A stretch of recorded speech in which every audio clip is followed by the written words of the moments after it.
जीतल कवन समधी बैठस मनवा मार जानू समधी हारले जानू समधी जीतल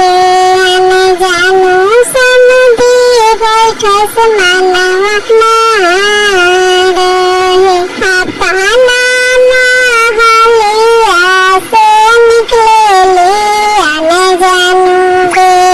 काहे पापा बैठी मनवा मार जुआ खेले गईनी बेटी कांचना बगिया तोहरा की